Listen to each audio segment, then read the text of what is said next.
আবার তোমার দরবারে সব পাগলের খেলা। হ্যালো বন্ধুরা, কেমন আছো সবাই? আশা করছি ভালো আছো। সকলকে জানাই 2026-এর অর্থাৎ নতুন বছরের হ্যাপি নিউ ইয়ার। আমি হলাম প্রখা, তোমাদের ভালোবাসা মজুমদার ট্রাভেলের পক্ষ থেকে খোকা। আবার একটা ছোট্ট ভিডিও নিয়ে চলে এলাম, যেটা একটা বেসিক্যালি বলতে পারো একদিনের একটা ট্রাভেল জার্নি নিয়ে ভিডিও হবে। এখন আমরা সকালবেলা, এখন মোটামুটি বাজে তোমাদের হচ্ছে লোকে 7:30 মতো, এখন বেরাবো, আবার রাত্রির মধ্যে ফিরে আসবো।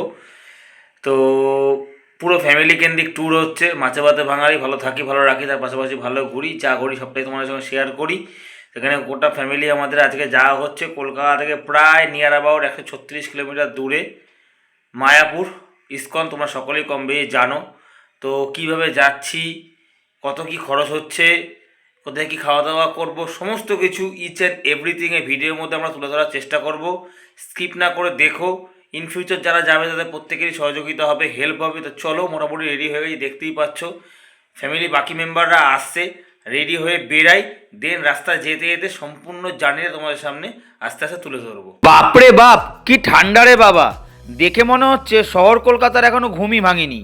এর মধ্যে আমরা চলে এসেছি টিকিট কাটার জন্য। আমরা এখন ধরবো শিয়ালদা থেকে কৃষ্ণনগরগামী আপ শিয়ালদা কৃষ্ণনগর লোকাল, যেখানে টিকিটের মূল্য মাত্র জনপ্রতি 25 টাকা করে।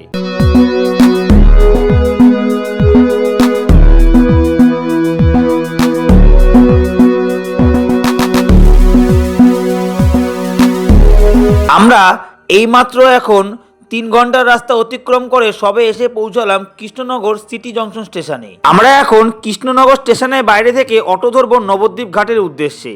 যেতে সময় লাগবে 30 মিনিট মতো এবং জনপ্রতি ভাড়া 30 টাকা করে। তোমরা চাইলে স্টেশনের বাইরে থেকে টোটো পরিষেবাও নিতে পারো। এখানে টোটো পরিষেবাও রয়েছে সাধারণ মানুষের উদ্দেশ্যে।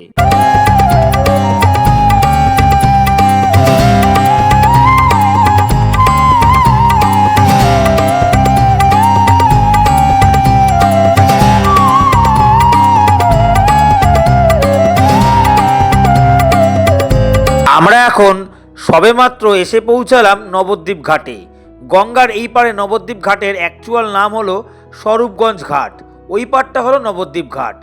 এখান থেকে আমরা এখন গঙ্গাটা পার করব নৌকার দ্বারা, যেখানে জনপ্রতি ভাড়া মাত্র 3 টাকা করে, সর্বোচ্চ ভাড়া রয়েছে 10 টাকা।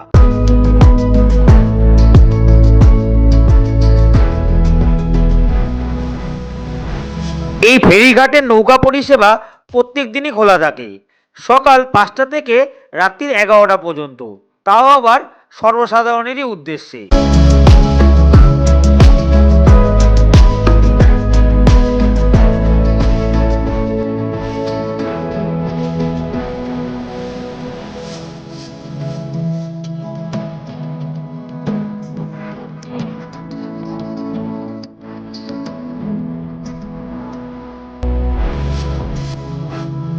বাপ রে, অ্যাটলিস্ট তাহলে গঙ্গা পার করে আমরা চলেই এলাম। আমরা এখন নবদ্বীপ ঘাটে এসে একখানা টোটো বুক করেছি এখানকার সমস্ত সাইট সিনিং ঘুরে দেখব বলে। এখানে মূল মন্দির সহ আরও বেশ কিছু ছোট বড় মন্দির রয়েছে, মোট 8টা পয়েন্ট, যার জন্য আমাদের টোটোতে ভাড়া পড়েছে 550 থেকে 600 টাকার মধ্যে। তোমরা এখানে চাইলে টোটোর পাশাপাশি অটো এবং মোটর চালিত ভ্যানের সুযোগ সুবিধাও পেয়ে থাকবে। সেখানে তোমরা চাইলে দামটা একটু নেগোশিয়েট করে নিও। এখানে সাইট সিনিং ঘুরে দেখার জন্য সারাটা দিনই কিন্তু তোমাদের লেগেই যাবে। দেখতে দেখতে অবশেষে আমরা এখন এসে পৌঁছালাম নবদ্বীপে অবস্থিত চৈতন্যদেবের বাসস্থানে, যাকে এক কথায় বলা যায় চৈতন্যদেবের পীঠস্থান। এর আসল নাম পঞ্চবটী।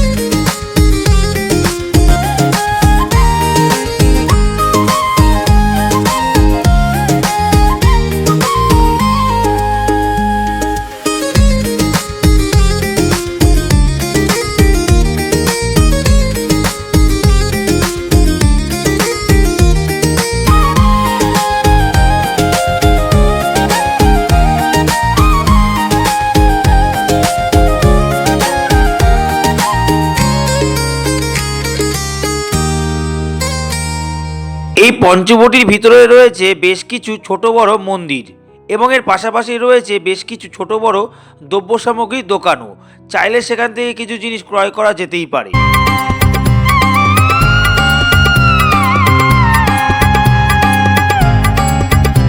নবদ্বীপ অঞ্চলে রয়েছে ছোট বড় বহু মন্দির। চলার পথে সেরকমই একটি মন্দিরের সামনে এখন আমরা এসে দাঁড়ালাম। এই মন্দিরে প্রবেশ করার জন্য এবং ভোগ নেওয়ার জন্য রয়েছে কিছু চার্জেস। শোনা যায় এই মন্দিরের ভিতরে রয়েছে সুন্দর একটি বিশেষত্ব। চলো তাহলে সেই বিশেষত্বটাকে একটু দেখে নেওয়া যাক।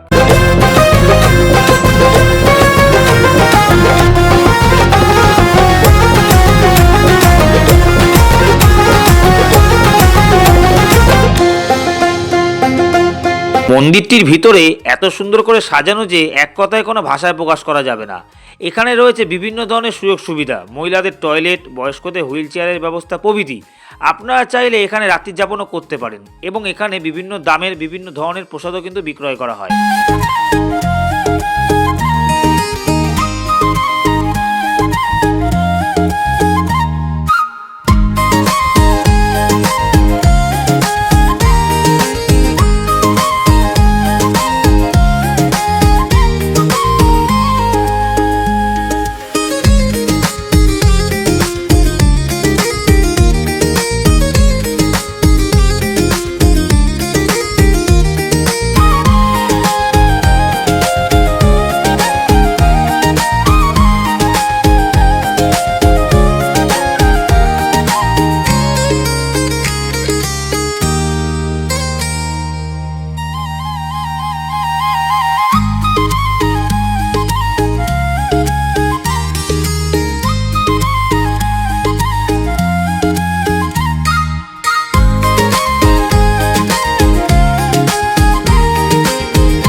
এদিকে দুপুর হয়ে আসার দরুন প্রত্যেকটা মন্দিরেই প্রসাদ বিতরণের সময় হয়ে এসছে।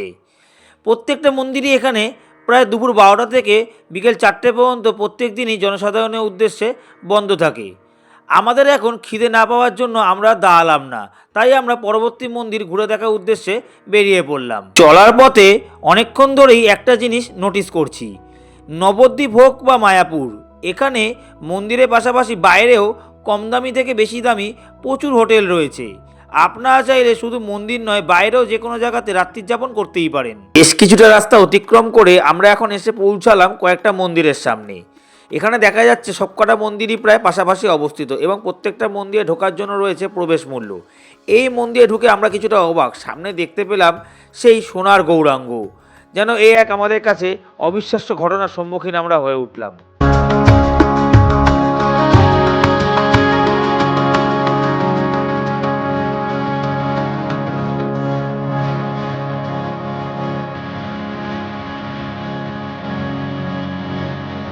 একটা মন্দিরের ভিতরে প্রবেশ করে চোখের সামনে দেখলাম নাম কীর্তন হচ্ছে। হঠাৎ করে যেন ছোটোবেলার কথাটা কিছুটা মনে পড়ে গেল। যখন ছোটোবেলায় পাড়ার মন্দিরে নাম কীর্তনের অনুষ্ঠানগুলো হতো, আমরা দাদু ঠাকুমার হাত ধরে সেখানে যেতাম। কিন্তু আজ অবধি কোনোদিনও গ্রাম বাংলার নাম কীর্তনের অনুষ্ঠান নিজের চোখে দেখিনি, এই প্রথম দেখছি। এ এক অদ্ভুত অনুভূতি হচ্ছে নিজের মনের মধ্যে। এইবারের মতো নবদ্বীপের সমস্ত মন্দিরই প্রায় ঘুরে দেখা সম্পূর্ণ হয়ে গেল। এবার আমাদের আস্তে আস্তে মায়াপুরের দিকে ফিরে যাওয়ার পালা। মায়াপুরের সমস্ত মন্দিরগুলো ঘুরে দেখতে হবে তো নাকি?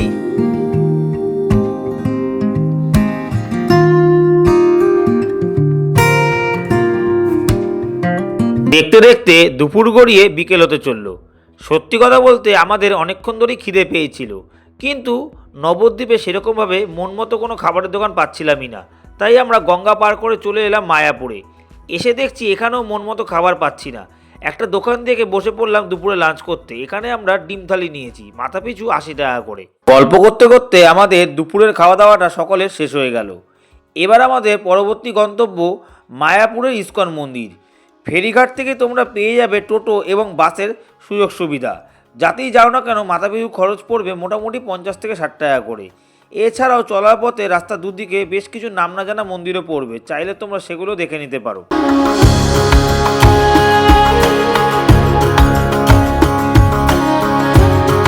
এদিকে অবশেষে আমরা মায়াপুর ইস্কন মন্দিরের ভিতরে এখন প্রবেশ করলাম। এর ভিতরের সৌন্দর্য এক কথায় অপরিসীম। মায়াপুর ইস্কনের মন্দির এক অপরূপ সৌন্দর্য নিয়ে বসে আছে শুধুমাত্র আমাদের জন্য। সামনের এগুলি হলো মূলত এখানকার প্রসাদ বিতরণের জায়গা। এখানে বিভিন্ন মূল্যে বিভিন্ন ধরনের প্রসাদ বিতরণ করা হয়। চলার পথে দেখতে পেলাম সামনে রয়েছে একটি বোর্ড, যেখানে এই মন্দিরের বেশ কিছু তথ্য তুলে ধরা হয়েছে। আমরাও সেগুলো তোমাদের সামনে তুলে ধরছি, চাইলে ভিডিওটা পজ করে দেখে নিতে পারো।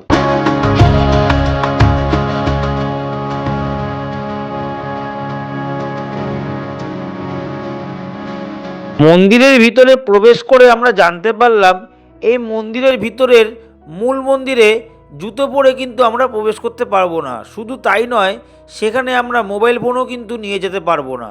তাই এই মন্দিরের ভিতরের একটা অংশে রয়েছে ছোট্ট একটা কাউন্টার, যেখানে জুতো সহ মোবাইল সমস্ত কিছু জমা রাখা হয় কিছু মূল্যের বিনিময়ে। দেখতে দেখতে দুপুর গড়িয়ে বিকেল হয়ে গেছে। এরই মাঝে সূর্যের অস্ত আস্তে আস্তে পশ্চিম দিকে ঢলে পড়ছে। এই সব কিছুর মাঝে সামনে জলাধার সহ মন্দিরটা বেশ সুন্দর দেখতে লাগছে। মন্দিরের ভিতরে রয়েছে ছোট্ট একটা মিউজিয়াম, চাইলে তোমরা সেখানেও যেতে পারো। পুরো ভিডিওটা দেখলে আশা করি ভালোই লাগলো। একটা মায়াপুর এবং হচ্ছে নবদ্বীপের ইস্কন, মায়াপুর ইস্কন, নবদ্বীপের হচ্ছে চৈতন্যদেবের পীঠস্থান, যেটা এক কথা বলা যেতে পারে কৃষ্ণের আরেক পীঠস্থান। পুরোটা একটা সংক্ষিপ্ত আকারে তোমার সাথে তুলে ধরলাম। আশা করি ভালো লাগলো। যদি ভালো লাগে প্লিজ একটা লাইক, সাবস্ক্রাইব, ফলো করে দিও। একদিনের জন্য এরকম ছোটো ছোটো জার্নি করাই যায়, তোমরাও করো। তো চলো, এই ভিডিওটা এখানে শেষ করছি। দেখা হচ্ছে আবার একটা নতুন কোনো ভিডিও নিয়ে। ততক্ষণ পর্যন্ত আমাদের সঙ্গে পাশে থেকো, আমাদের সঙ্গে ভালোবাসাতে থেকো, ভালোবাসা দিও। তো চলো, আজকের মতো বিদায়। সবাই ভালো থেকো, টাটা।